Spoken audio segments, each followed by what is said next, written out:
Good evening, all my fluffy little toasty cubs out there. Caddie here with you tonight, still in my pretty warm winter gear. Just figured I'd stay toasty for you. There we go. That's, there we are. There. Keep the noggin on straight.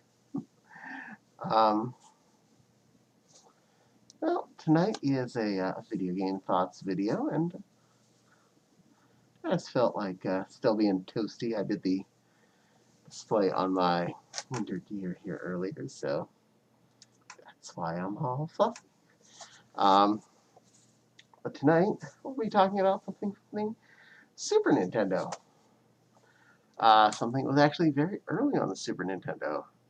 One that actually sold a lot of Super Nintendos just because it meant people would have these games again without having to keep their old system. Super Mario All-Stars. Now, good place for it. I keep my head on straight today. So, Super Mario All-Stars was one of the first reprint type games that was out there, specifically a multi-pack game. Now, technically, a few other games were reprints from previous systems like the Atari. Quite a few of the early black box games were stuff that was on the Atari, just better graphics on the Nintendo, or old style arcade games that were reprinted. So, but this was one of the first major times that a company took several of a line of games, put them back together, and resold them. Now, I remember when it did come out, there were combo packages to buy this along with a Super Nintendo that had Super Mario World already. So you'd come with 5 total Mario games with a system. That is unheard of. And all the pretties were upgraded on all the older games. Not the controls. Everything still played like its original selves, which is either good or bad, depending on how you look at it. Now, we're looking at the era where Super Mario World was out, which is an amazing game, really good control for Mario, and probably a good baseline for what you'd want to make the quality of the control in a Mario game to be. All from how slippery it is to how not slippery it is, how well the flying mechanics worked, how well the levels were laid out. It was definitely, and probably still is, pretty much the gold standard for what you want to do if you want to make a good 2D Mario. I know a lot more of them come out since then, but this pretty much does the blueprint how to do it right. But we're selling all 4 of the old ones. 4? Wait a minute, Super Mario World was the 3rd game, or the 4th game. Well, what are the other ones? Well, that's simple. They're the original Super Mario Brothers with a good repaint job. It's got all of the control problems of the original, and if you play anything newer, you will understand what I mean by that. So it does control exactly like the original did, but it looks pretty as it does it, which to me is a little distracting. I play it so it looks like that. I'm expecting it to control like the better game, and it doesn't. But you can get used to it after you play it for a little bit and you're in your Mario zone. Additionally, we have Super Mario Brothers 2, which was originally a different game entirely, Doki Doki Panic. Just kind of restructured and rebranded as a Mario game. And at this point, it's widely accepted as a Mario game. It's not like it's just mystery. It is what it is. It's a pretty good pick up and throw type game. just happening to star 4 Mario characters. And it's passable. I'm not mad that it exists. Remember when it came out originally, I thought it was a good game, so can't complain too much. Of course, I was young, so my quality of what's good and what's not is pretty low. um, and Mario Brothers 3, which is one of the first games I saved up for and spent my own money on. Um, I saved hard to get that $50 to get Super Mario Brothers 3. And it felt really good as a game. It's almost as good as Super Mario World as far as control goes, and the quality of levels, the way things are laid out is almost the level of Mario World. Almost, not quite. I give it definitely the second banana of all Mario games of old days. So watching it in this graphics is not as distracting because it still feels about the way that it looks. It's pretty solid control, pretty happy game. Graphics work great for it. So that's all the original 3 that America got on the Nintendo.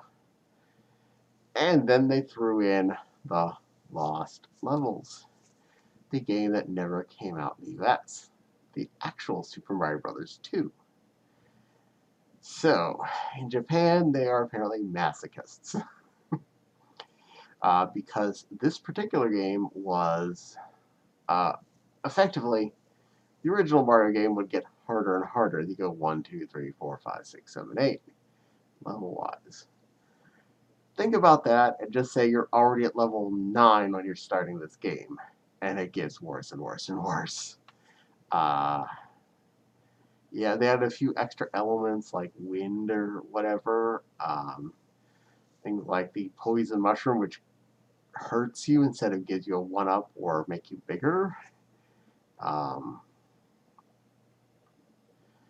So if you're really good at Mario 1 and you wanted more of that, this was you. This was never me.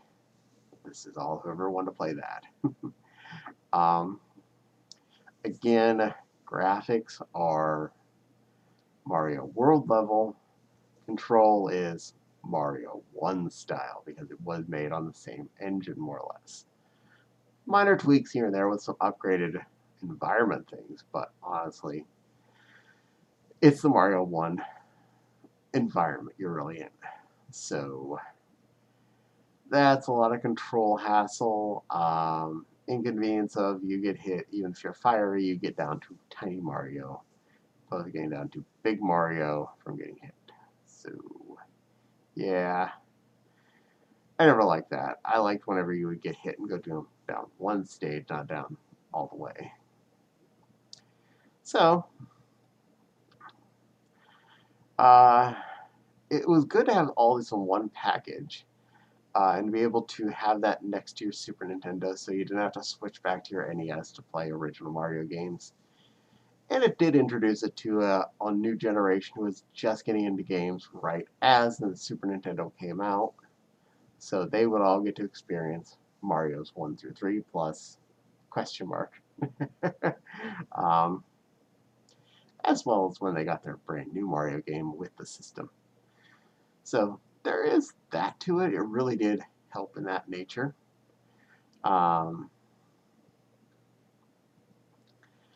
If you don't own any of these other Mario games on the Nintendo cartridges, especially if you somehow would manage to have Japanese Mario 2,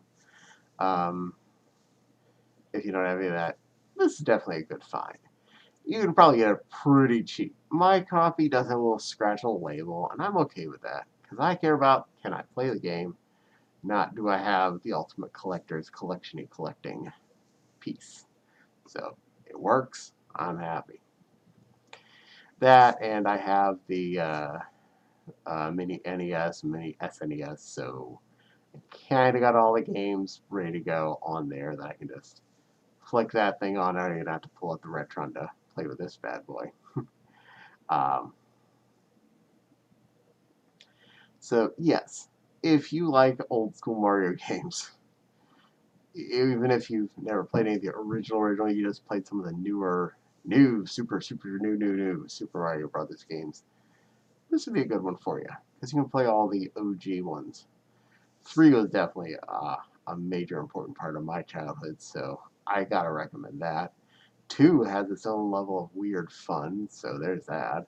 1 and the Lost Levels are that weird classic that you didn't know you needed to play till you played it.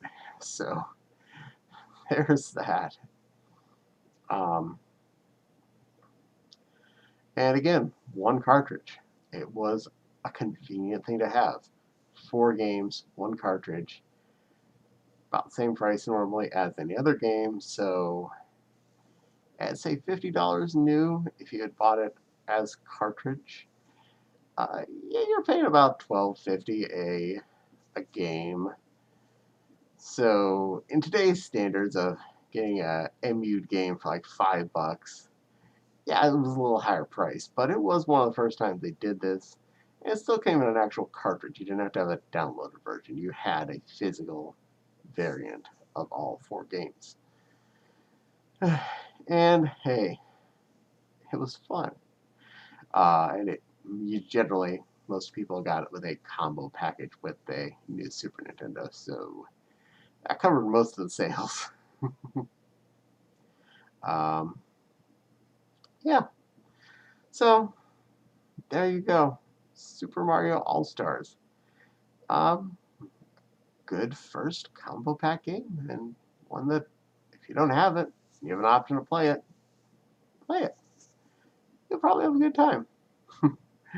uh, so, thank you for watching all the way through. Definitely want you to, if possible, like, comment, and subscribe. Click the little dingly bell. It makes YouTube happy and lets you know when I make new videos. And the Patreon link should be in the description below if you're so inclined. I really appreciate every penny that gets given to me. It all goes towards supporting this channel and helping make things better. If you're a good little sissy puppy named Trajan watching, I just want to make sure you are still thinking about wearing a fluffy, soft winter coat like this, because I know it will look just lovely on you, little puppy. You know you want to be a pretty puppy like this. So there's the fluffy ear muffins and the big fluffy collar and a big fluffy hood with a super soft lining. I love that liner. I'm not looking the right on the camera. There you go. See it better. Soft pink fluff. Okay. Well, I'll see all of you little cubs and kids later. Oh, really? There you go. Stuff got on my mouth. Alright. I'll see you all later. You keep being fluffy and play video games.